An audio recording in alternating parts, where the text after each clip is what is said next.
நமக்கு இந்த கொஸ்டின்ல என்ன கொடுத்திருக்காங்கன்னா the cost structure of an article which is rupees 1,20,000 is as follows. Direct materials 50%, direct labor 20%, overheads 30%. An increase of 15% in the cost of materials and of 25% in cost of labor is anticipated. அதாவது இது நமக்கு வந்து present இது அப்புறமேட்டு anticipated கொடுத்துருக்காங்க. அப்புறம் these increase, இந்த cost எல்லாம் வந்து எனக்கு இன்க்ரீஸ் ஆகுது அப்படின்றதால in relation to the present selling price would cost, என்னோட present selling price என்ன ஆகும்னா 25% decrease in the amount of the present profit. என்னோட present profit வந்து 25% decrease ஆகும் அப்படின்னு சொல்றாங்க இந்த ஆன்டிசிபேட்டட்ல. ஏன்னா சில இதெல்லாம் இன்க்ரீஸ் ஆகிறதால. அப்புறமேட்டு என்ன சொல்றாங்கன்னா you are required to prepare a statement of profit per article at present. இது ஒரு ஆர்டிக்கலோட இதுதான் கொடுத்துருக்காங்க. இங்க பாரு, cost structure of an article, ஒரு ஆர்டிக்கலோட இதுதான் கொடுத்துருக்காங்க. ஓகேவா? and the revised selling price to produce the same percentage of profit to sales as before. இது நமக்கு நியூ தான். நான் சொல்யூஷன் இப்போ கொடுக்குறேன், நீங்க புரிஞ்சுப்பீங்க லைக் வே எப்படி இது பண்ணணும் அப்படி சொல்லிட்டு. ஃபர்ஸ்ட் நம்ம we know that நமக்கு தெரியும், என்ன தெரியும், cost plus profit is equal to selling price. கரெக்டா? we know that cost plus profit is equal to selling price. இங்க நம்மளோட selling price 1,20,000 நமக்கு தெரியும், ஆனா காஸ்ட் என்னன்னு தெரியாது, ப்ராஃபிட்டும் என்னன்னு தெரியாது. அப்போ நம்ம என்ன பண்றோம், so let's assume cost as x and profit as y. ஓகேவா? நான் காஸ்ட் எக்ஸ் ஆகும் ப்ராஃபிட்டை வையாவும் எடுத்துக்கிறேன். மேம் ஏன் நீங்க காஸ்ட் எக்ஸ் ஆகும் ப்ராஃபிட்டை வையாவும் எடுத்துக்கிறீங்க அப்படி கேட்குறீங்கன்னா, இங்க பாருங்க, இப்ப நான் இங்க போடுறேன். நம்ம என்ன ஸ்டேட்மெண்ட் கண்டுபிடிக்கணும், ஸ்டேட்மெண்ட் ஆஃப் ப்ராஃபிட். கரெக்டா? அவங்க நமக்கு வந்து 2 இது கொடுத்துருக்காங்க, ப்ரெசென்ட் ஆன்டிசிபேட்டட்னு. கரெக்டா? ப்ரெசென்ட் பிளான்,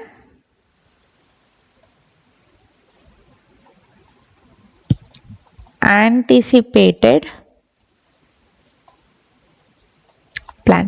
அவங்க present பிளான்க்கு என்ன சொல்றாங்க, என்னோட direct materials, direct labour, overreach கொடுத்துருக்காங்க. இந்த டைரக்ட் மெட்டீரியல், லேபர், ஓவரேஜ் இது என்னது, என்னோட காஸ்ட். கரெக்டா? அப்போ நான் இப்படி பண்ணலாமா, என்னோட டைரக்ட் மெட்டீரியல் வந்து 50% சொல்றாங்க. அப்போ 0.5x. ஏன் எக்ஸ்னா என் காஸ்ட் வந்து நான் எக்ஸா இது பண்ணிருக்கேன் இருக்கிறதால. ஓகேவா? அப்புறம் என்னோட லேபர் வந்து 20% சொல்லியிருக்காங்க. ஸோ டைரக்ட் லேபர் என்னது 0.2x. அப்புறம் என்னோட ஓவரேஜ் அவங்க என்ன சொல்றாங்க, 30% கொடுத்துருக்குறாங்க. So 0.3x. இதெல்லாம் ஆட் பண்ணா எனக்கு என்ன வரும், காஸ்ட் வரும். நான் காஸ்ட் என்ன சொன்னேன், X. total cost plus profit. Profit நம்ம இங்க என்ன அசியூம் பண்றோம், y. அவங்க இன்னும் ஒண்ணுமே சொல்ல ப்ராஃபிட்க்கு பிரசன்ட்டை பொறுத்த வரைக்கும். ஓகேவா? ஆன்டிசிபேட்டடுக்கு தான் போனாங்க. which is equal to selling price 1,20,000. இதுதான் பிரசன்ட் பிளான்ல அவங்க எனக்கு கொடுத்ததை நான் போட்டிருக்கேன். நான் என்ன அசியூம் பண்ணியிருக்கேன், காஸ்ட் எக்ஸாவும் ப்ராஃபிட்டை வையாவும், அதை வச்சுதான் நான் இது ஃபுல்லா பண்ணியிருக்கேன். ஓகேவா? மேத்தமெட்டிக்கலாலாம் பண்ணியிருக்கேன், ஃபார்முலாஸ் எதுவுமே போடல நான். அப்ப ஆன்டிசிபேட்டட் பிளானுக்கு என்ன சொல்றாங்கன்னா, an increase of 15% in cost of materials சொல்றாங்க. எனக்கு காஸ்ட் ஆஃப் மெட்டீரியல்ஸ் ஏற்கனவே 0.5x. இதுல 15% இன்க்ரீஸ் தான் நான் என்ன சொல்லலாம், இப்படி சொல்லலாமா, இங்க பாருங்க, 0.5x into 115%. அப்போ 0.5 into 115%, 0.575x. கரெக்டா? அப்புறம் 25% in the cost of labor is anticipated சொல்லிருக்காங்க. cost of laborல 25% increase ஆகுது சொல்றாங்க. so 0.2x into 125%. 0.2 into 125% is equal to 0.225x. அப்புறம் ஓவர்ஹெட்ஸ்க்கு அவங்க எதுவுமே சொல்லல, அப்போ அதே சேம் தான். ஸோ 0.3x நான் எடுத்துக்கிறேன். இதெல்லாம் ஆட் பண்ணாதான் என்னோட டோட்டல் காஸ்ட் ஆன்டிசிபேட்டட் பிளான்க்கு 1.125x. இதுதான் என்னோட டோட்டல் காஸ்ட். ப்ராஃபிட் என்ன சொல்றாங்கன்னா, இங்க எனக்கு இந்த these increased cost and relation என்னோட ஆன்டிசிபேட்டட் பிளான்ல இந்த labour and material cost increase ஆகிறதால என்ன ஆகுதுன்னா, என்னோட selling price, present selling price would cause a 25% decrease in the amount of present profit per article. இப்போ என்னோட present planல என்னோட profit எவ்வளோ 1y. இவங்க என்ன சொல்றாங்கன்னா 25% டிக்ரீஸ் ஆகும்னு சொல்லியிருக்காங்க. அப்போ y into 25% டிக்ரீஸ் தான், அப்போ எனக்கு 75% தானே வரும். into 75%, 1 into 75% is equal to 0.75y. இது ரெண்டு ஆட் பண்றப்ப எனக்கு அதே ப்ராஃபிட் தான் வருது. அதே சேம் ப்ராஃபிட் தான், அதே சேம் செல்லிங் பிரைஸ் தான். Cost in relation to the present selling பிரைஸே தான். ஆனா என்னன்னா என் ப்ராஃபிட் தான் 25% டிக்ரீஸ் ஆகும்னு சொல்லியிருக்காங்க. அதுதான் நான் இப்போ வந்து ஸ்டேட்மெண்ட் ஆஃப் ப்ராஃபிட் அப்படின்ற இதுல வந்து உங்களுக்கு நான் காமிச்சிருக்கேன். புரியுதா இது வரைக்கும் உங்களுக்கு? புரியுதா? சொல்லுங்க மேம். ஆன்டிசிபேட்டட் பிளான்ல வந்து நம்ம direct material, direct labour, overheads add பண்ணி போடுறோம் மேம். நான் பிரசன்ட் பிளான்ல ஆட் பண்ணவே இல்லை மேம். இது ஆட் பண்ணு. 0.5 plus 0.2 plus 0.3 உனக்கு என்ன வருதுன்னு ஆட் பண்ணு. 0.10. ஓய் 0.5 plus 0.2 plus 0.3 உனக்கு 0.10. கால்குலேட்டர் எடுத்து ஒழுங்கா போடு. என்ன வருது? அதுதான் நான் எக்ஸ்னு போட்டிருக்கேன். ஓகேவா?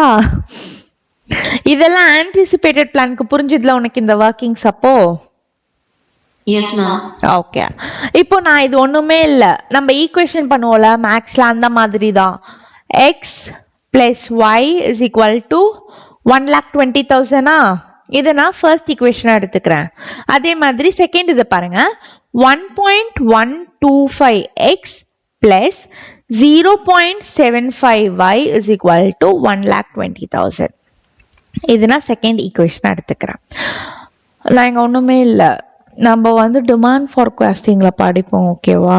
அங்க வந்து நம்ம வந்து இந்த மாதிரி ஈக்குவேஷனை சால்வ் பண்ணுவோம்.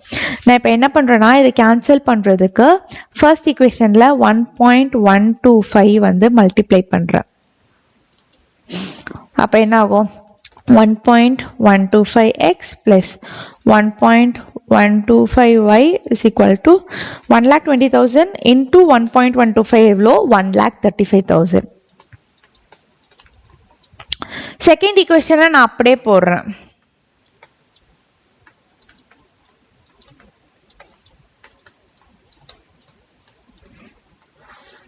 இப்ப நான் அப்படியே மைனஸ் பண்றேன். இது கேன்சல் ஆயிடும். இது என்ன ஆகும்? 1.125 minus 0.75 is equal to 0.375y is equal to 15,000. 1,35,000 minus 1,20,000, 15,000. So y is equal to 15,000 divided by 0.375. நமக்கு என்ன வரும்னா 40,000 rupees. 40,000. நம்ம y என்னன்னு assume பண்ணிருக்கோம்? profit. Therefore profit is equal to 40,000. கரெக்டா? நெக்ஸ்ட் இப்போ இந்த நமக்கு y கிடைச்சிடுச்சு. அப்போ இதை வந்து நம்ம ஏதாச்சும் ஒரு ஈக்குவேஷன்ல இந்த 2 ஈக்குவேஷன்ஸ்ல எதுலையாச்சும் ஒன்றுல சப்ஸ்டியூட் பண்ணா நமக்கு x கிடைச்சிடும். So substitute y is equal to 40,000 in 1. So x plus 40,000 y, okay, x plus y is equal to 1,20,000, which is nothing but x is equal to rupees 80,000. என்னோட xன்றது நான் என்னன்னு அசியூம் பண்ணிக்கிட்டேன் காஸ்ட். therefore என்னோட cost எவ்வளோ? rupees 80,000. புரிஞ்சுதா இது வரைக்கும்? Problem இல்லைல்ல?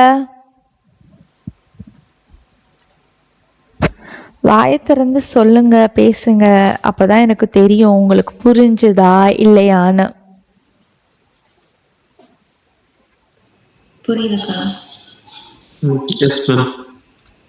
மது உங்களுக்கு? ஓகே. இது நீங்க ஃபர்ஸ்ட் டைம் பார்க்குறப்ப கொஞ்சம் வேகா இருக்கும், ஆனா கிளாஸ் முடிச்சோடனே நீங்களும் போட்டு பார்க்குறப்ப ஈஸியாவே இருக்கும், கவலைப்படாதீங்க. ஓகேவா? அப்புறம் அவங்க என்ன நம்மளை கண்டுபிடிக்கணும்னு கேட்குறாங்க. Statement of profit per article at present. அதாவது நான் இங்கே போட்டிருக்கேன்ல, இதே ஸ்டேட்மெண்ட்டை நான் திருப்பி போட போகிறேன். என்னன்னா இந்த வாட்டி நம்ம வந்து அமௌண்ட்லாம் நமக்கு தெரியும், ஸோ அதை வச்சு நம்ம வந்து போட போகிறோம். ஸ்டேட்மெண்ட் ஆஃப் ப்ராஃபிட்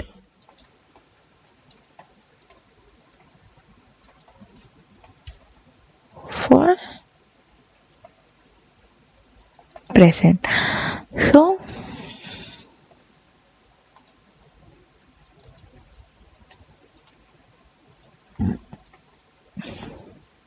நமக்கு என்ன ஃபர்ஸ்ட் வரும்?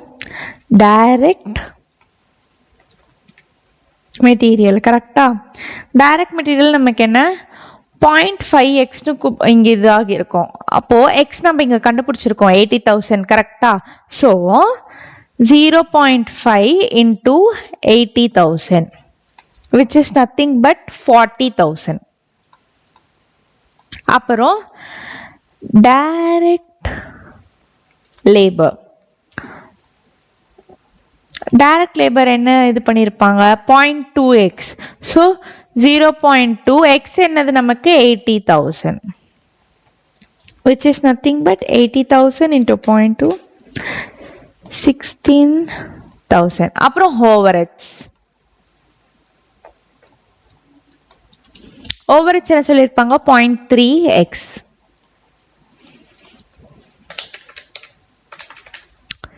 24,000. இதெல்லாம் ஆட் பண்ண நமக்கு என்ன வரும்? Total cost. கரெக்டா?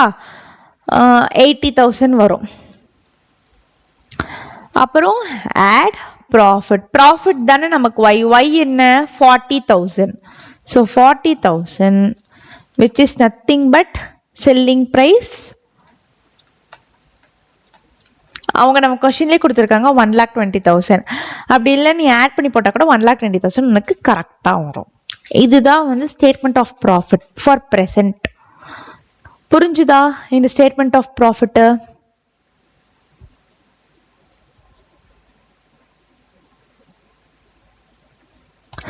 கொஞ்சம் டக்குன்னு அன்மியூட் பண்ணி பேசுங்க. புரிஞ்சுதா இல்லையான்னு சொல்லுங்க. புரியுதுக்கா? மற்ற 2 பேரு ஹேமா புரிஞ்சுதுன்னு சொல்லுங்க. புரியலன்னா புரியலன்னு சொன்னீங்கன்னா நான் திருப்பி சொல்லி கொடுப்பேன். ஓகேவா? இப்போ நம்ம ஃபர்ஸ்ட் ஒன் போட்டுட்டோம். செகண்ட் ஒன் பாருங்க, அவங்க என்ன சொல்லியிருக்காங்க? The revise selling price to produce the same percentage of profit. நான் வந்து செல்லிங் ப்ரைஸ் கண்டுபிடிக்கணும், ஆனால் அவங்க என்ன சொல்லியிருக்காங்கன்னா எனக்கு வந்து same percentage of profit to sales வேணும். ப்ரெசென்ட்ல நான் எவ்வளோ பர்சன்டேஜ் ஆன் சேல்ஸ் எனக்கு இருக்கோ அதே மாதிரி நான் வந்து இந்த ஆன்டிசிபேட்டட்லையும் கண்டுபிடிக்கணும். ஐ மீன் எனக்கும் அதே பர்சன்டேஜில் நான் ஏர்ன் பண்ணணும் அப்படின்னு சொல்லிட்டு சொல்கிறாங்க. அப்போ நான் ஃபஸ்ட்டு என்ன பண்ணுவேன்? பர்சன்டேஜ் கண்டுபிடிப்பேன். கரெக்டா? அவங்க என்ன சொல்கிறாங்க? Percentage of profit to sales வந்து சேம்னு சொல்கிறாங்க. ஸோ நான் அது கண்டுபிடிப்பேன். பர்சன்டேஜ் of profit to sales. presentல இருக்கிற மாதிரி வேணும் சொல்றாங்க. அப்போ எனக்கு presentல என்னோட selling price எவ்வளோ 1,20,000, profit வந்து 40,000. profit divided by sales into 100 சொல்லலாமா? என்னோட profit எவ்வளோ 40,000, sales 1,20,000 into 100, which is nothing but 33.3333% போய்கிட்டே இருக்கும் on sales. அதாவது என்னோட profit என்னன்னா 33.33% on sales. அவங்க என்ன சொல்றாங்க, நான் செல்லிங் பிரைஸ் கண்டுபிடிக்கணும், என்னோட ஆன்டிசிபேட்டட் செல்லிங் பிரைஸ் கண்டுபிடிக்கணும், இதே சேம் பர்சன்டேஜ் வச்சு சொல்றாங்க. ஸோ நான் எப்படி சொல்லலாமா, let's assume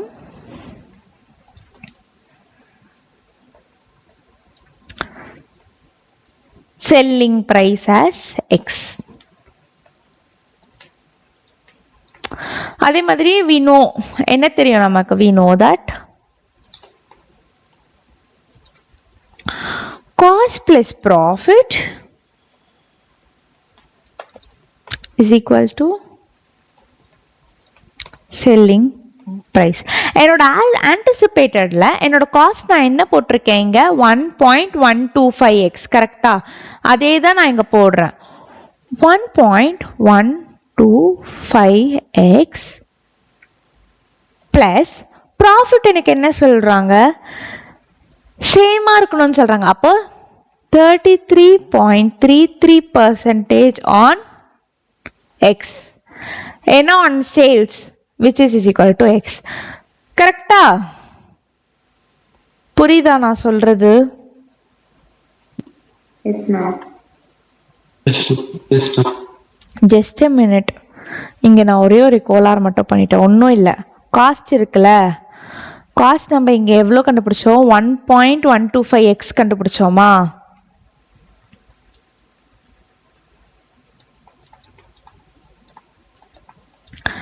எக்ஸ் என்ன நம்ம கண்டுபிடிச்சோம், காஸ்ட் நம்ம என்ன கண்டுபிடிச்சிருக்கோம், 80,000 கண்டுபிடிச்சிருக்கோம்.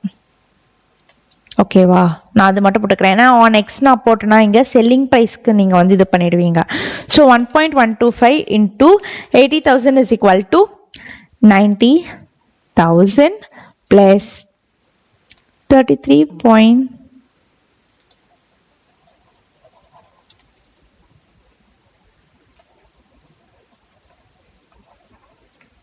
plus 0.3333x is equal to x, which implies x minus 0.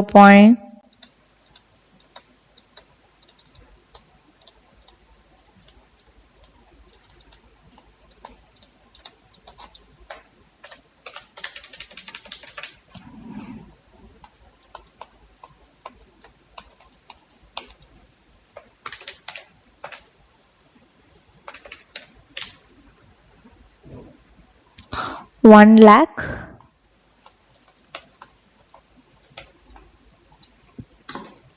இது புரிஞ்சுதா?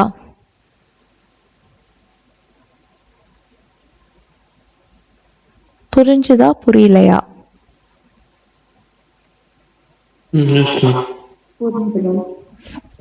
ஒன்றும் பண்ணல, தெரியாம ஃபர்ஸ்ட் இங்க எக்ஸ் போட்டுட்டேன், அந்த மாதிரி போடக்கூடாது.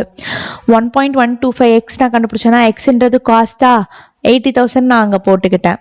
இங்க நம்ம என்ன செல்லிங் பிரைஸ் எக்ஸ்ன்னு அப்படி இல்லைன்னா நான் இப்படி வச்சுக்கிறேங்க, நான் வந்து என்னோட latest assume selling prices Z, ஓகேவா? ஸோ தட் உங்களுக்கு கன்ஃபியூஸ் ஆகாதுல்ல இப்போ.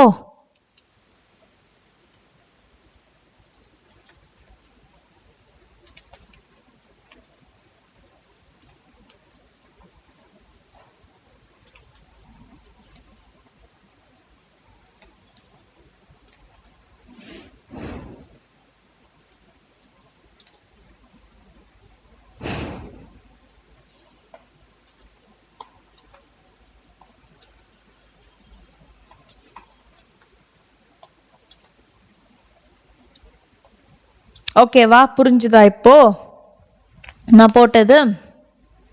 Yes ma'am. பக்காவா எல்லாருக்குமே 3 பேருக்குமே? இது ஒரு 7 மார்க். இந்த 7 மார்க்ல நீ ஃபார்முலாஸே ஆக்சுவலா எதுவுமே உனக்கு இல்லை. ஓகேவா? நமக்கு தெரியும் காஸ்ட் பிளஸ் ப்ராஃபிட்ன்றது தான் வந்து செல்லிங் ப்ரைஸ்ன்றது நம்ம அக்கௌண்ட்ஸ் ஃபினான்ஷியல் அக்கௌண்டிங்லயும் நம்ம படிச்சிருக்கோம். ஆனா இது பாரு, ஃபுல்லாவே மேத்தமெட்டிக்கல் டெரிவேஷன் தான் இந்த சம்மா. இந்த மாதிரி தான் ஆக்சுவலா மேக்சிமம் காஸ்டிங்கே நம்ம போடணும். ஆனா நம்ம போட மாட்டோம், ஃபார்முலா டெரிவேஷன் இருக்கிறதால அப்படியே போடுவோம். நம்ம கான்செப்டுவலா படிச்சோம்னா இதுதான் ஒரு இது பிளஸ் பாயிண்ட். நம்ம வந்து மேத்தமெட்டிக்கலா டிரைவ் பண்றதுக்கு நமக்கு தெரியும். புரிஞ்சுதா இந்த சம்ம உங்களுக்கு?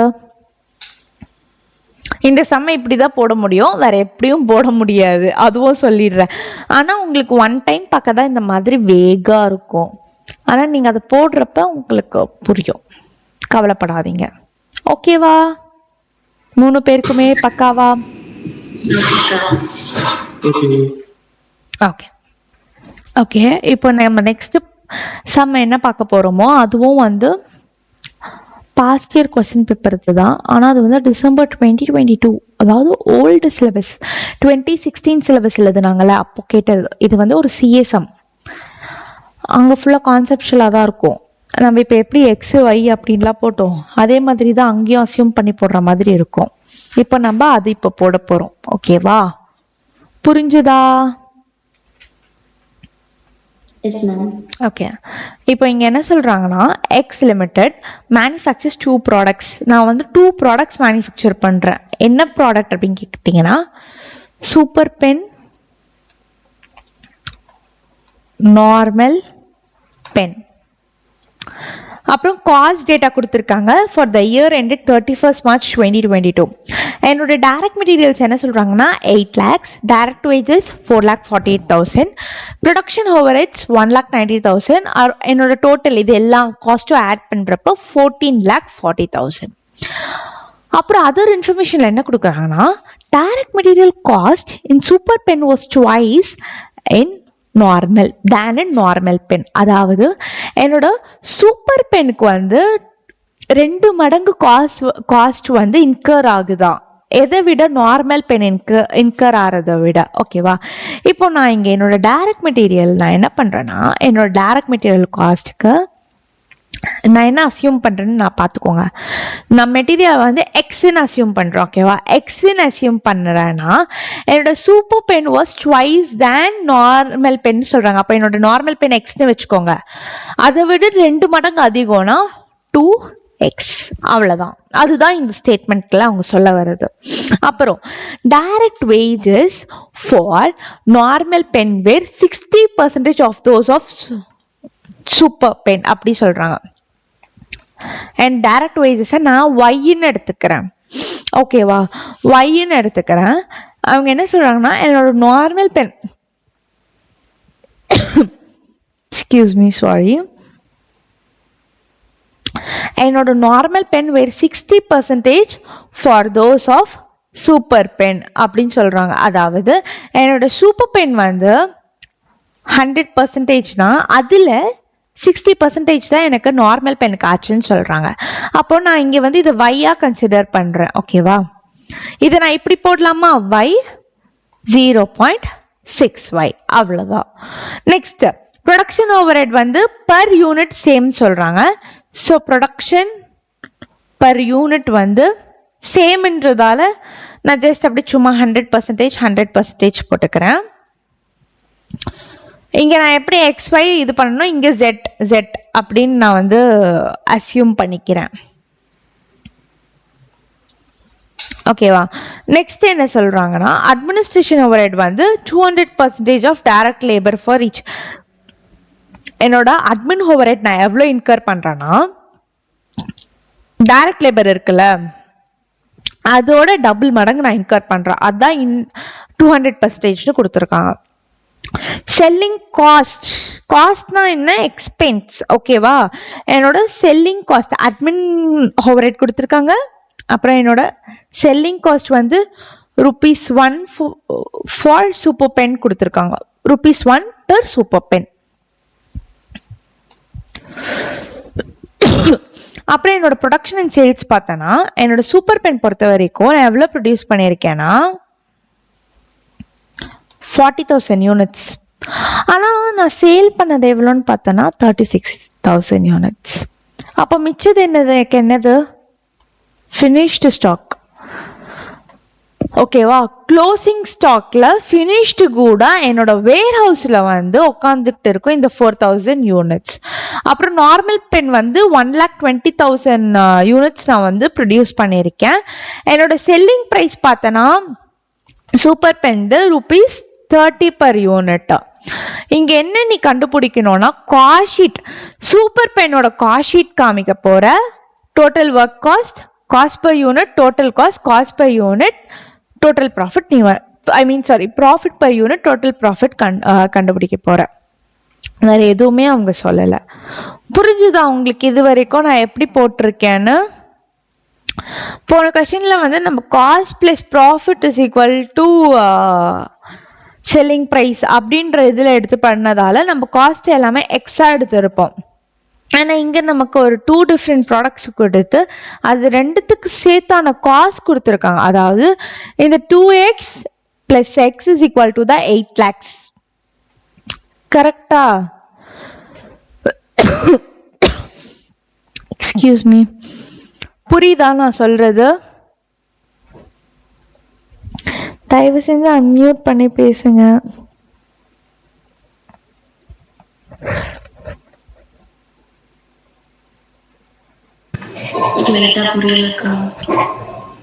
லைட்டா புரியல. என்ன புரியல? எது டவுட் சொல்லு. அட்மினிஸ்ட்ரேஷன் ஓவர்ஹெட் செல்லிங் காஸ்ட் சொன்னீங்கல்ல, அது புரியல. இப்ப நான் ஃபுல் சம் போடுறேன், பார்த்துக்கிட்டே வா. ஓகேவா? நான் இப்ப ஜஸ்ட் எக்ஸ்பிளைன் தான் பண்ணேன்.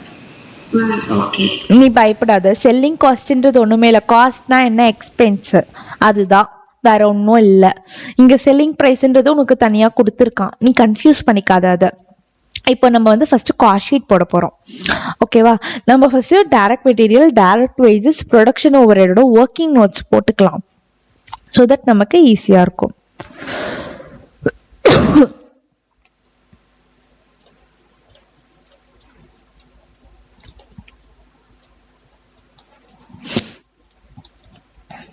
ஃபர்ஸ்ட் வந்து டைரக்ட் மெட்டீரியலுக்கு போடுறோம். நம்ம என்ன பண்றோம்னா டைரக்ட் மெட்டீரியலை எக்ஸ்னு அசியூம் பண்ணிக்கலாம். ஓகேவா? Let's assume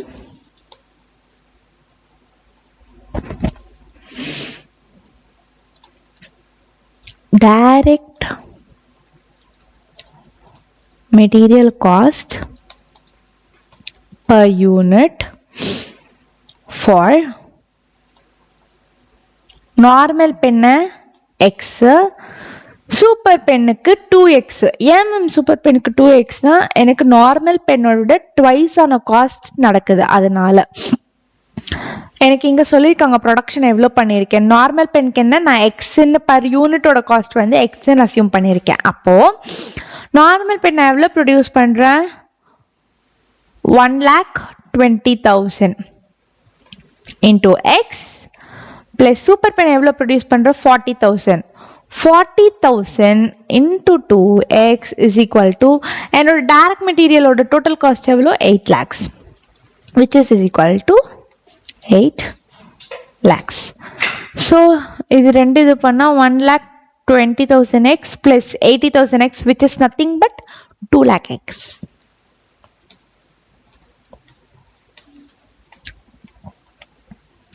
So x is equal to 8 lakhs divided by 2 lakhs, which is equal to ₹4 per unit. ஆனா இப்ப நம்ம வந்து ஃபுல்லா சூப்பர் பெனுக்கு தான் வந்து போட போறோம். எனக்கு சூப்பர் பெனுக்கு இங்க என்ன? ட்வைஸ் த காஸ்ட், அப்ப 2x. அப்போ சோ வந்து நான் therefore சூப்பர் பென்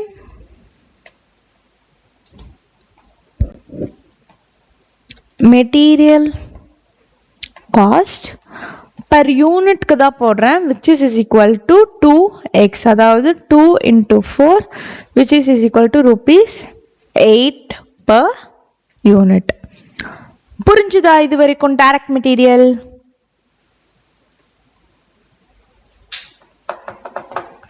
புரிஞ்சுதா புரியலையா?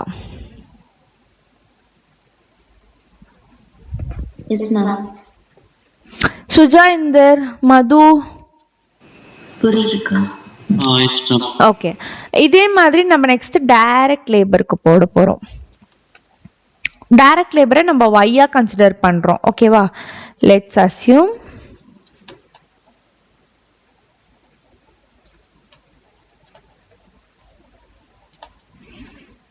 டைரக்ட் லேபர்னு கொடுத்துருக்காங்களா, வேஜஸ் கொடுத்துருக்காங்களா?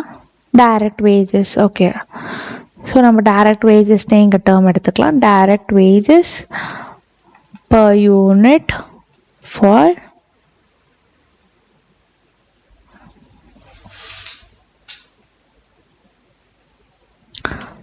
super pen is equal to y. அதே நான் நார்மல் பென்க்கு எப்படி எடுத்துப்பேன்? எனக்கு வந்து 60% தான் ஆகுது சொல்றாங்க சூப்பர் பென்து.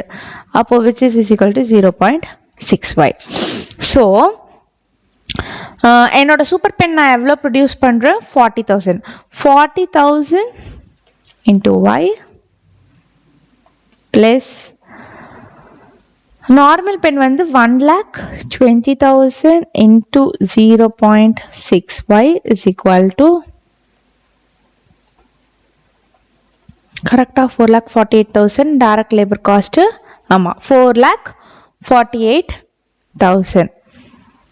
அப்போ இது ரெண்டு நான் வந்து மல்டிப்ளை இது பண்ணலாம். 1,20,000 into 0.6 plus 40,000 is equal to 1,12,000. Y is equal to 4,48,000. 4,48,000 divided by 1,12,000 is equal to rupees 4 per unit. அதாவது therefore super pen direct wage per unit is equal to rupees 4. ஏன்னா என்ன நமக்கு வெறும் is equal to y, அதனால ஓகேவா.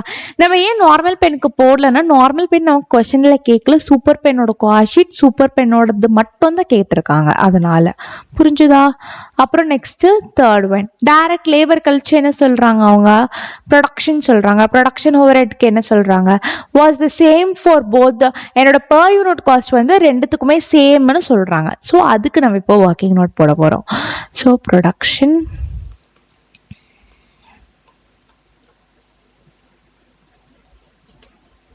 overhead. Let's assume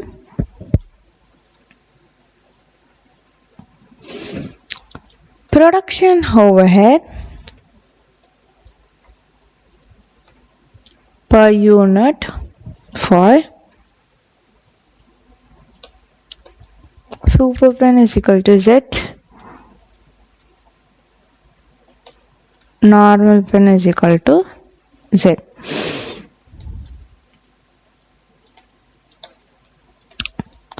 super pen எவ்வளோ? 40,000 produce பண்ணுறேன். Normal பென்னு 1,20,000. இது ரெண்டு இது பண்ணுறப்ப என்னோட டோட்டல் ப்ரொடக்ஷன் ஓவர் ஹெட் எவ்வளோ? 1,92,000.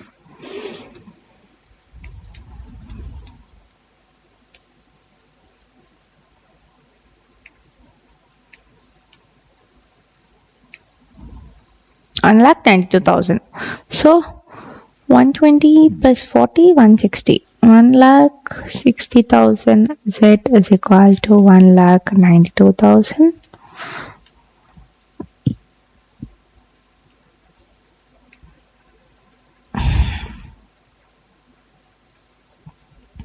$1,92,000 divided by 1,60,000 rupees 1.2 per unit. புரிஞ்சுதா இது வரைக்கும்? புரியுதுக்கா. ப்ராப்ளம் இல்ல, புரியுதா ஏன் நம்ம இப்படி அசியூம் பண்ணிக்கிறோன்னு? ஸோ தட் நமக்கு பர் யூனிட்டோட வேல்யூ கண்டுபிடிச்சா மட்டும்தான் நம்மளால காஸ்ட் ஷீட்ல வந்து ஈஸியாக போட முடியும். இப்போ நம்ம காஸ்ட் ஷீட் போடுறப்ப நமக்கு எவ்வளோ ஈஸியாக இருக்குதுன்னு நீங்கள் பாருங்க, ஓகேவா? ஸோ தட் உங்களுக்கு புரியும். ஸோ ஃபர்ஸ்ட் அவங்க என்ன கேட்டிருக்காங்க, காஸ்ட் ஷீட் கேட்டிருக்காங்க. ஸோ cost sheet of super pen for the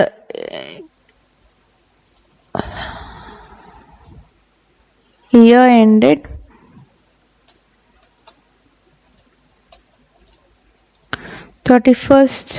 March 2022. 31st March 2022 தானே? ஆமா, 31st March 2022. So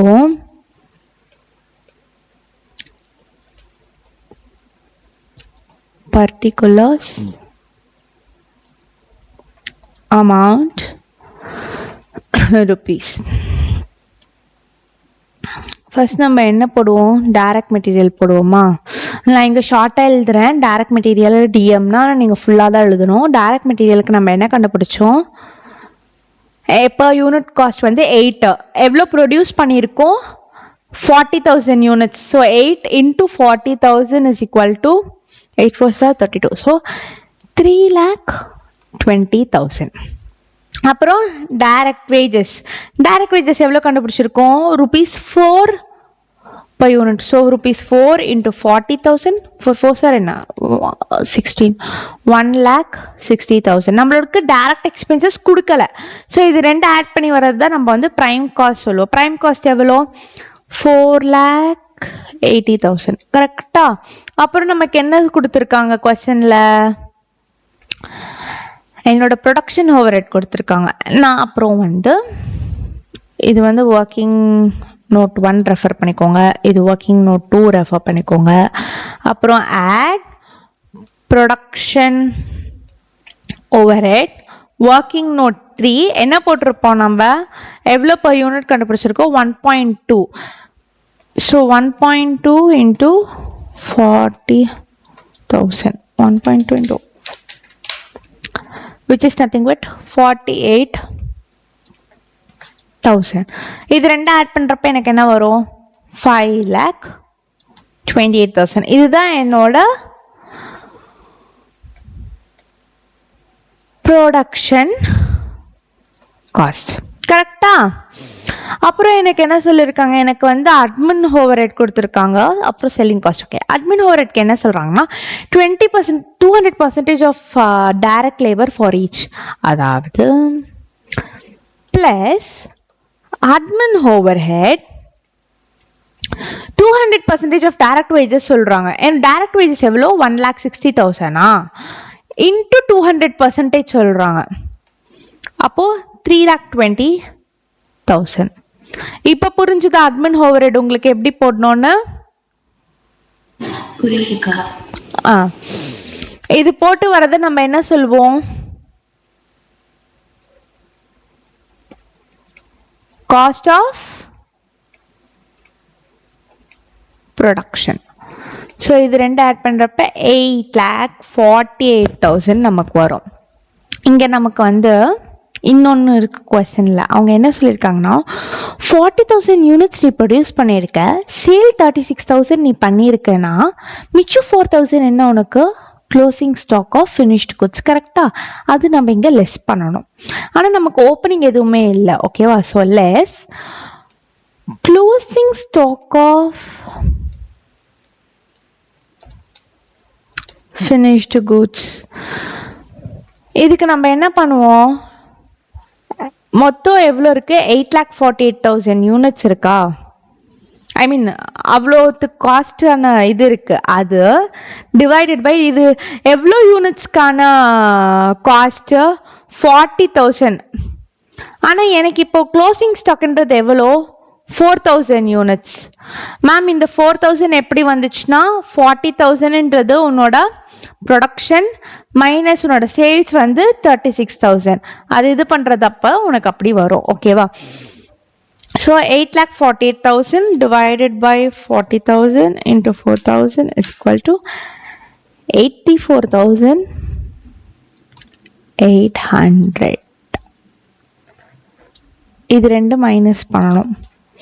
மைனஸ் பண்ணி எனக்கு வரது தான் நான் என்ன சொல்லுவேன், காஸ்ட் ஆஃப் கூட்ஸ் சோல்ட்னு சொல்லுவேன். கரெக்டா? Cost of goods sold 7,63,200. புரிஞ்சுதா இந்த cost closing stock of finished goods? என்னோட காஸ்ட் ஆஃப் ப்ரொடக்ஷன் வந்து 8,48,000. எவ்வளோ யூனிட்ஸ்க்கானது? 40,000 யூனிட்ஸ்க்கானது. அப்போ நான் 4,000க்கு எவ்வளோன்னு கண்டுபிடிக்க போறேன். ஓகேவா?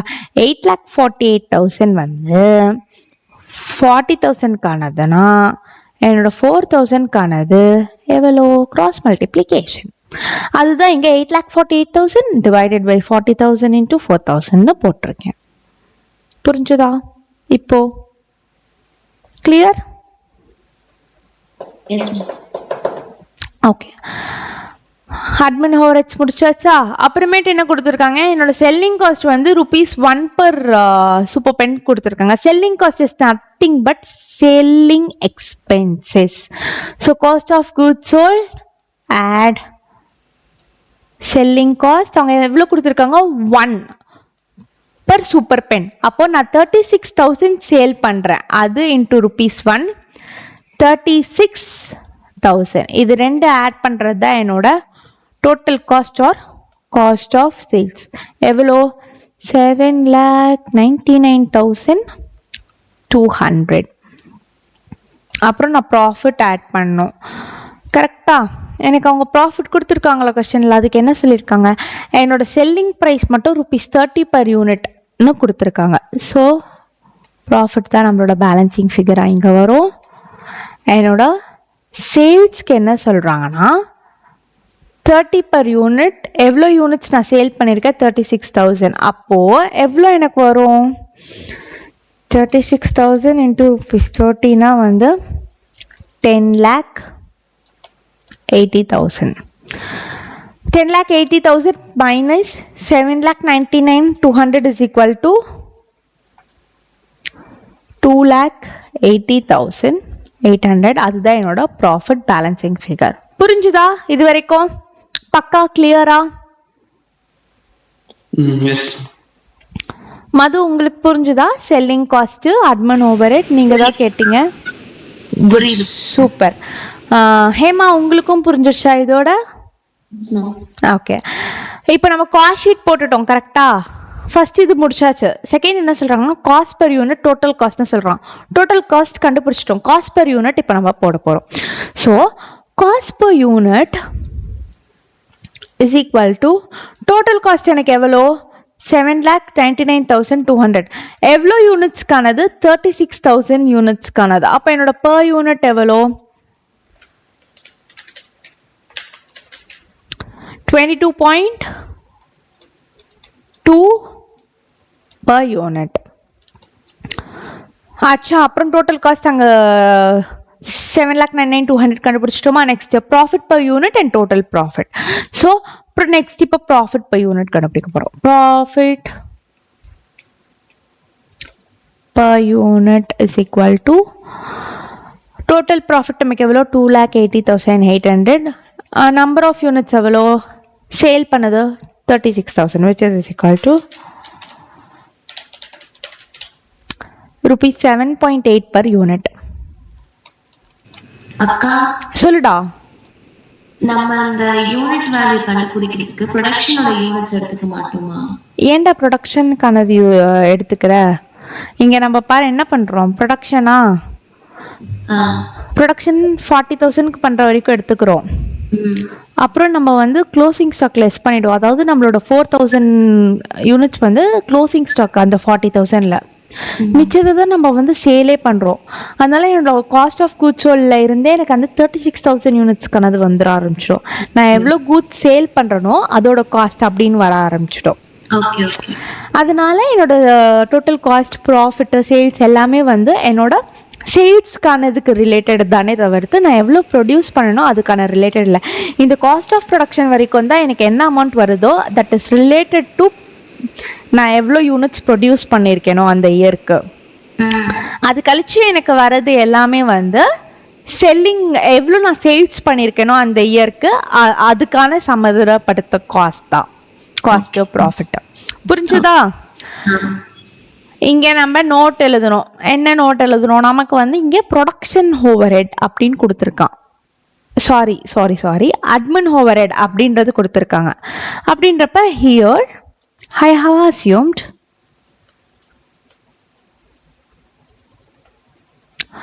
admin overhead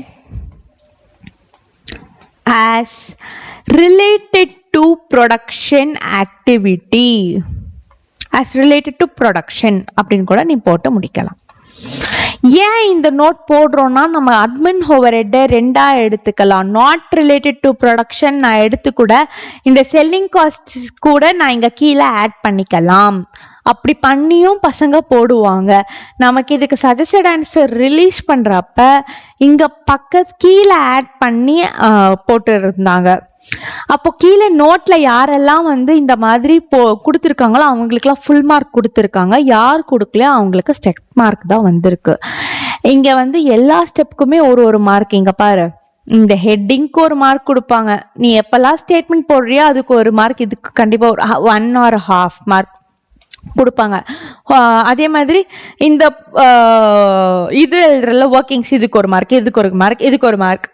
அப்புறமேட்டு என்ன பண்ணுவாங்கன்னா, நீ ஃபேக்டரி காஸ்ட் கண்டுபிடிக்கிறல இந்த பிரைம் காஸ்ட்க்கு ஒரு மார்க், அப்புறம் பிரைம் காஸ்ட்க்கு ஒரு மார்க்னா ப்ரொடக்ஷன் காஸ்ட்க்கு ஒரு மார்க். அந்த மாதிரி ஒரு இதுக்கும் ஒரு மார்க் அப்படின்னு ஸ்பிளிட் பண்ணுவாங்க. அது 7 மார்க்ஸ். ஓகேவா? அதனால எல்லாத்துக்குமே ஸ்டெப் மார்க்ஸ் இருக்கிறதால எல்லா ஸ்டெப்ஸுமே இம்பார்ட்டன்ட். நோட் நீங்க எதுக்கு போடணும்னா அட்மினிஸ்ட்ரேஷன் ஓவர்ஹெட், பேக்கிங் வந்தா போடுங்க, தப்பே இல்லை அதிகமா எழுதுனா கூட. ஸோ தட் நமக்கு மார்க் வந்து கரெக்டா கொடுப்பாங்க. சில பேர் கொடுப்பாங்க, சில பேர் கொடுக்க மாட்டாங்க. அதனால நம்ம அசம்ஷனை கரெக்டா எழுதணும். அதே மாதிரி ஸ்கிராப்புக்கும் நம்ம வந்து நோட் எழுதணும். புரிஞ்சுதா? நம்ம அசம்ஷனை நம்ம எழுதணும். உனக்கு கொஸ்டின்ல கிளியரா கொடுத்து இருந்தா கூட நீ அந்த நோட்ல அசம்ஷன் போட்டு எழுது, தப்பே இல்லை. புரிஞ்சுதா இது வரைக்கும்? இது ஒரு 7 மார்க். இந்த 2 சம்மே பார்த்தீங்கன்னா வந்து நம்ம XYZ அப்படின்னு மேத்தமெட்டிக்கலா கொஞ்சம் எடுத்து போடுற மாதிரி இருக்கும். ஸோ அவ்வளோதான். Sun and Moon Limited is a leading hardware manufacturing startup. It manufactured and sold 200 computers in the year 2022. The summarized trading and profit and loss account of SML for the year 2022 is as follows. So நமக்கு வந்து 2022 அந்த இயரோட trading and profit and loss account கொடுத்துருக்காங்க. இது வந்து trading account, இது வந்து profit and loss account. To cost of materials consumed 12 lakhs, direct wages 18 lakhs, to manufacturing charges 7,50,000, to gross profit carried down 22,50,000, அப்புறம் சேல்ஸ் 60 lakhs சொல்லியிருக்காங்க. Next என்னோட management expenses 9 lakhs, general expenses 3 lakhs, rent and rates and taxes 1,50,000, selling expenses 4,50,000, gross profit brought down வந்து 22,50,000 சொல்கிறாங்க. Next the management of SML estimated the following facts for the year 2023. The output and sales will be 300 computers. Price of material will rise by 25% compared to previous year level. Wages per unit will rise by 10%. Manufacturing charges will increase in proportion to the combined cost of material and wages. Selling expenses per unit will remain same, will be unchanged.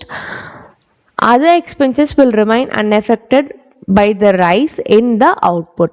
இதுக்கு நம்ம cost sheet and selling and ப்ராஃபிட்க்கு வந்து 20% on selling price அப்படின்னு கொடுத்துருக்காங்க. First cost sheet தான் நம்ம இப்போ போட போகிறோம். ஓகேவா? cost sheet of Sun and Moon Limited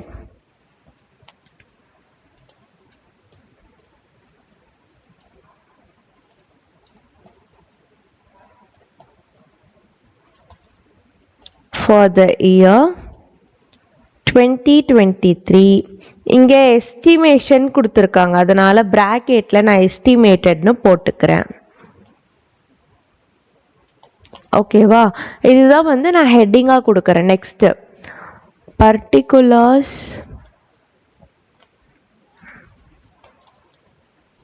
amount rupees. First நான் என்ன எழுதுவேன்? Direct material.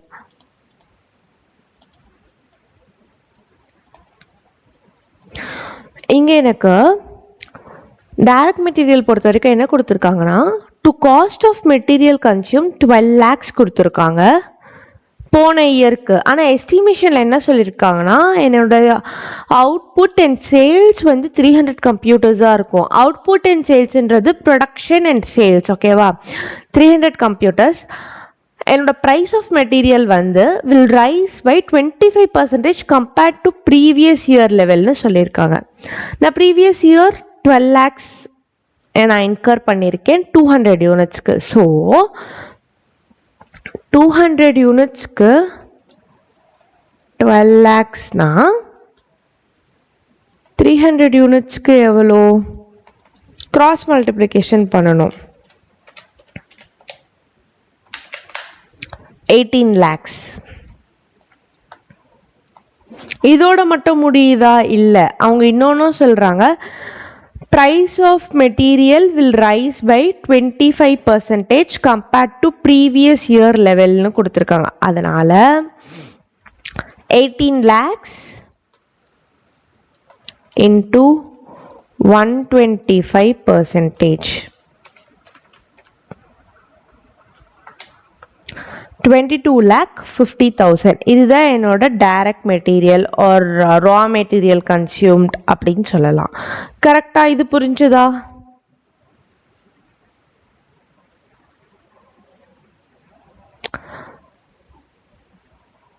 புரிஞ்சுதான்னு கேட்டேன். புரியுதுக்கா. நெக்ஸ்ட் வந்து டைரக்ட் மெட்டீரியல் போட்டோடனே டைரக்ட் லேபர் தான் எழுதுவோம். Direct labour or direct wages. கொஸ்டின்ல 200 யூனிட்ஸ் ப்ரொடக்ஷனுக்கு என்னோட டைரக்ட் வேஜஸ் வந்து 18 lakhs. அப்புறம் என்ன சொல்லியிருக்காங்கன்னா, வேஜஸ் per யூனிட்னு கொடுத்துட்டாங்க. Wages per unit will rise by 10%. So direct wages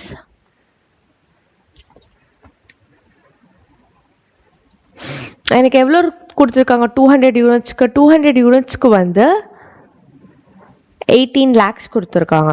so 18 lakhs divided by 200 unitsனா which is equal to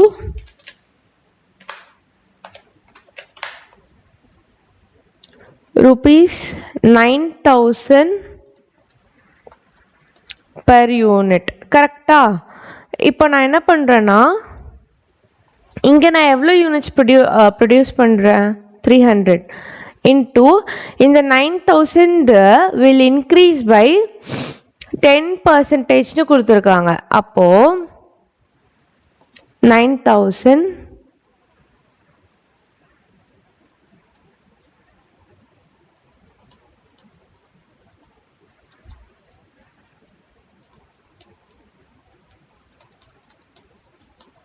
அப்படின்னு போடுறேன். ஸோ 9,000 into 110% எவ்வளோ? 9,900 into 300 யூனிட்ஸ்னா 29,70,000. புரிஞ்சுதா? நான் எப்படி போடுறேன்னு இந்த கேல்குலேஷன். நான் இப்போ வந்து உங்களுக்கு ஃபஸ்ட்டு நான் எல்லாமே எலாபரேட்டாக எழுதி போட்டேன் ஒர்க்கிங் நோட்டா. அப்படி போடாமல் டைம் சேவிங்க்கு இப்படியும் போடலாம். இது நான் இப்போ தான் உங்களுக்கு சொல்லி கொடுக்குறேன். ஏன் இப்போ சொல்லி கொடுக்குறேன்னா, ஸோ தட் உங்களுக்கு புரியும். நான் அது சொல்லி கொடுத்துட்டு இப்படி வரப்ப, இது நான் ஃபர்ஸ்ட் சொல்லி கொடுத்தேன்னா ஹெக்டிக்காக இருந்திருக்கும், எதுவுமே எழுதாமல் சொல்லி கொடுத்துருந்தேன்னா. அதனால தான் ஸோ நீங்கள் எல்லா சம்முக்குமே இப்படியே போடலாம், ஒன்றும் ப்ராப்ளம் இல்லை. நெக்ஸ்ட்டு வந்து டைரக்ட் எக்ஸ்பென்சஸ் இல்லை. ஸோ இது ரெண்டு ஆட் பண்ணால் நமக்கு ப்ரைம் காஸ்ட் வந்துடும்.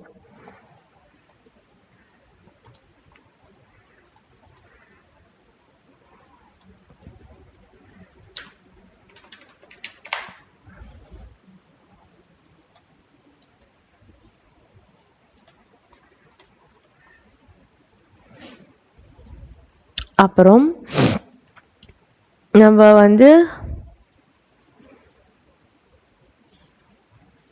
ஃபேக்ட்ரி ஓவர்ஹெட் ஆட் பண்ணோம். இங்கே ஃபேக்ட்ரி ஓவர்ஹெட்னு கொடுக்கல, ஆனால் உன்னோட ட்ரேடிங் அக்கௌண்ட்குள்ளே என்னெல்லாம் நடக்குதோ அது எல்லாமே வந்து ஃபேக்ட்ரிக்குள்ளே நடக்கிறது. இந்த மேனுஃபேக்சரிங் சார்ஜஸ் தான் உன்னோட ஃபேக்ட்ரி ஓவர்ஹெட். ஓகேவா? அதுக்கு என்ன சொல்கிறாங்கன்னா, manufacturing charges will increase in proportion to the combined cost of material and wages. இது வரைக்கும் நம்ம என்ன ப்ரப்போர்ஷனில் பார்த்தோம்னா, நம்ம யூனிட்ஸ் ப்ரப்போர்ஷனில் பார்த்தோம். ஆனால் இப்போ இவங்க என்ன சொல்கிறாங்கன்னா, உனக்கு யூனிட்ஸ் ப்ரப்போர்ஷனில் வந்து இன்க்ரீஸ் ஆகாது, combination of material and wages, அந்த காம்பினேஷனில் தான் உன்னோட மேனுஃபேக்சரிங் சார்ஜஸ் இன்க்ரீஸ் ஆகும்னு சொல்கிறாங்க. ஸோ ஆட் ஃபேக்ட்ரி ஓவர்ஹெட்ஸ், அது கீழே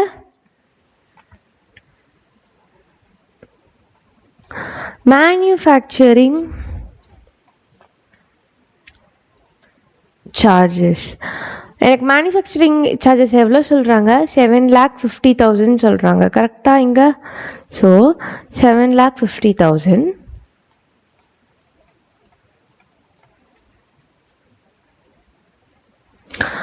என்னோட லாஸ்ட் இயரோட combination cost of material and wages நீ ஆட் பண்ணுறப்ப உனக்கு வந்து இந்த 12 lakh ப்ளஸ் 18 lakh எவ்வளோ? 30 lakhs. கரெக்டா? So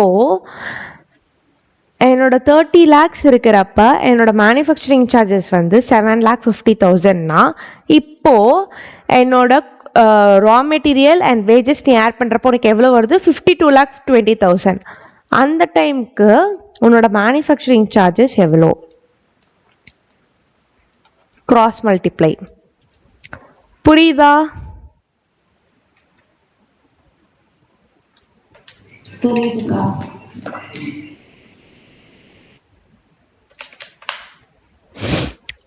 13,05,000.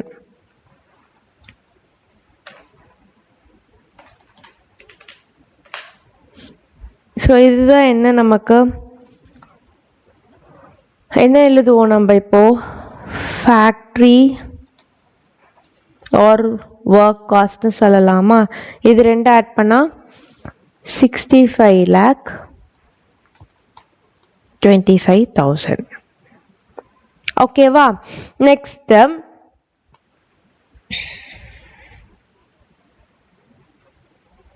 Add office or admin overhead. நான் இங்கே ஷார்ட் ஃபார்மில் ஓஹெச்லாம் எழுதுகிறேன், ஆனால் நீங்கள் ஃபுல் ஃபார்மில் தான் எழுதணும், சொல்லிடுறேன்.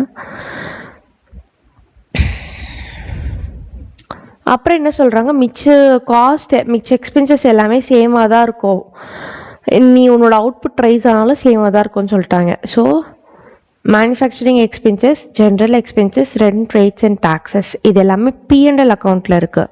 பிஎன்எல் அக்கௌண்ட்டில் இருந்தாலே அது எல்லாமே வந்து ஆஃபீஸ்து தான். ஓகேவா?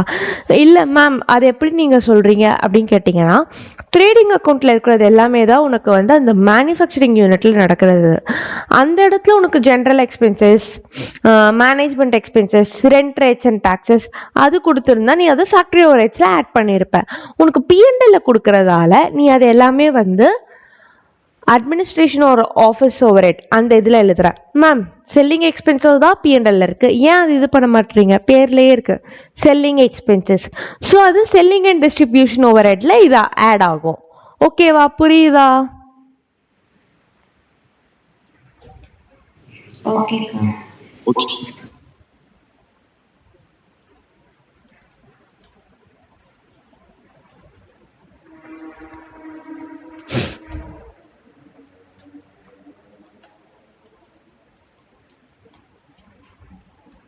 மேனேஜ்மெண்ட் எக்ஸ்பென்சஸ், அப்புறம் வேறு என்னெல்லாம் இருக்குது, general expenses, rent rates and taxes. 931.5.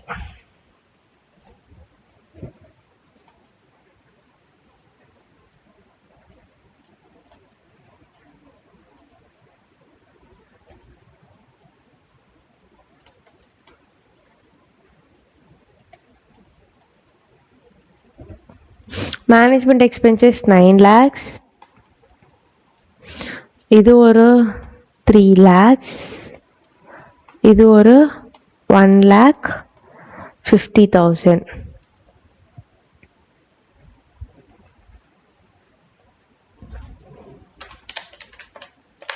இதெல்லாம் ஆட் பண்ணி நம்ம வரதை நம்ம என்ன சொல்லுவோம்? காஸ்ட் ஆஃப் ப்ரொடக்ஷன் அப்படின்னு சொல்லிட்டு சொல்லுவோம். 78,75,000. இந்த செல்லிங் எக்ஸ்பென்சஸ்க்கு வருவோம். அவங்க என்ன சொல்கிறாங்கன்னா, செல்லிங் எக்ஸ்பென்சஸ் எனக்கு 4,50,000 அக்கர் ஆகுது. உனக்கு இங்கே சொல்லியிருக்காங்க selling expenses per unit will remain unchanged. அப்போது இங்கே நீ என்ன பண்ணணும்? Add selling expenses.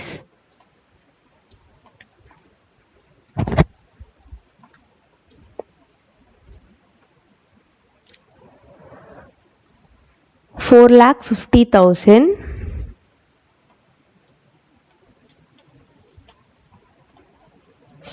divided by, இது வந்து 200 யூனிட்ஸ்க்கானது, into 300 யூனிட்ஸ்.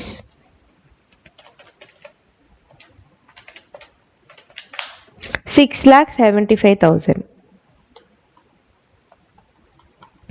நீ இந்த 4,50,000 divided by 200 போட்டனாலே உனக்கு பர் யூனிட் வேல்யூ கிடைச்சிடும். ஓகேவா? உன்னோட பர் யூனிட் வேல்யூ எவ்வளோ வரும்னா வந்து 2,250 வரும்.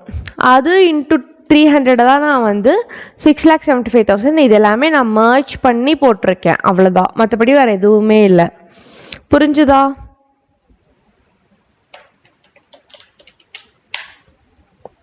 புரிஞ்சுதா இல்லையா? ஓகே. இந்த 85,50,000 தான் நம்ம வந்து total cost or cost of சேல்ஸ்னு சொல்லுவோம்.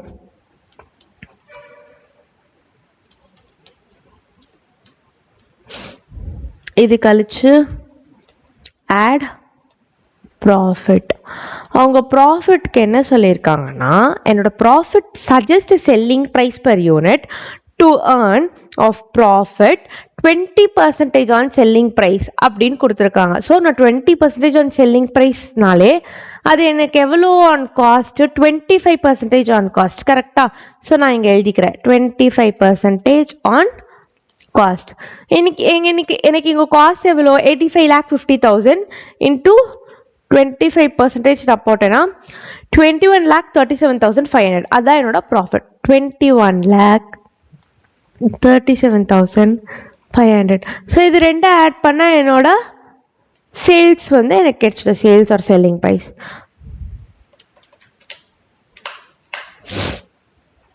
$1,06,87,500. இதுதான் என்னோட sales.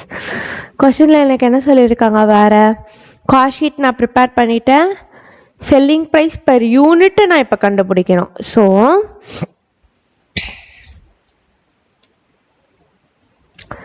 Selling price per unit is equal to 87,500 divided by எவ்வளோ units? Total number of units. நான் எவ்வளோ அவுட்புட் சேல் பண்ணுறேன்? 300.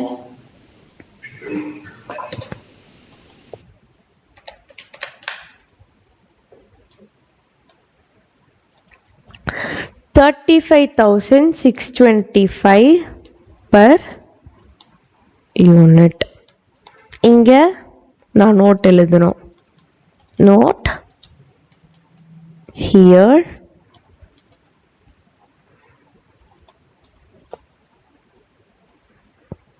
I have assumed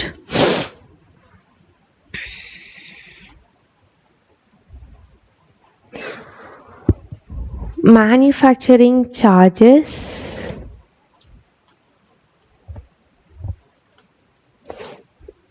here I have charged ன்னு போட்டுக்கலாம். Here I have charged manufacturing charges under the head of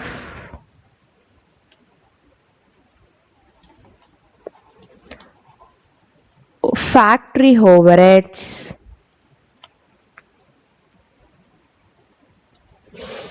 as it is considered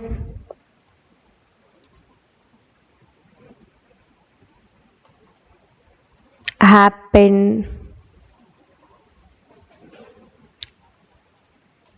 at the factory.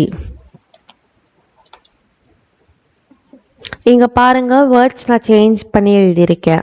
Here I have charged manufacturing expenses, manufacturing charges under the head of factory overhead as it is considered happened at the factory. ஏன்னா அவங்க manufacturing சார்ஜஸ்ட்டு கொடுத்துட்டதால நான் factory overheads இது பண்ணிக்கிறேன். கரெக்டா? கரெக்டா இல்லையா?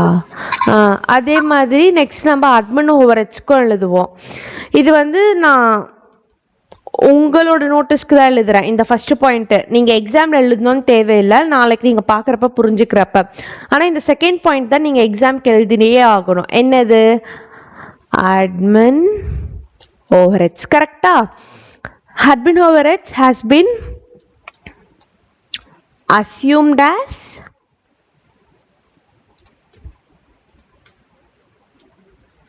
related to production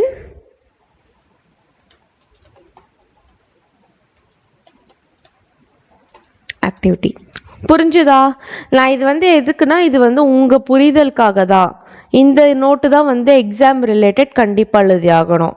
அப்படி இல்லை இந்த நோட் நான் எரேஸ் பண்ணிடட்டா?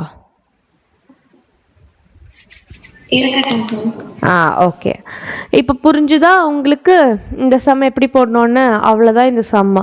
பார்க்க தான் உனக்கு அப்படியே பெருசாக இருக்கும், ஆனால் நீ போட்டனா உனக்கு ஐடியா வந்துடும். நீ பொறுமையாக டிகோ. நான் இந்த சம் போடுறப்பவே உங்களுக்கு தெரிஞ்சிருக்கும். நான் நம்ம காஸ்ட் ஷீட் பிரகாரம் தான் போட்டேன். என்னெல்லாம் நம்ம காஸ்ட் ஷீட்டில் வருமோ அப்படி தான் நான் போட்டேன்.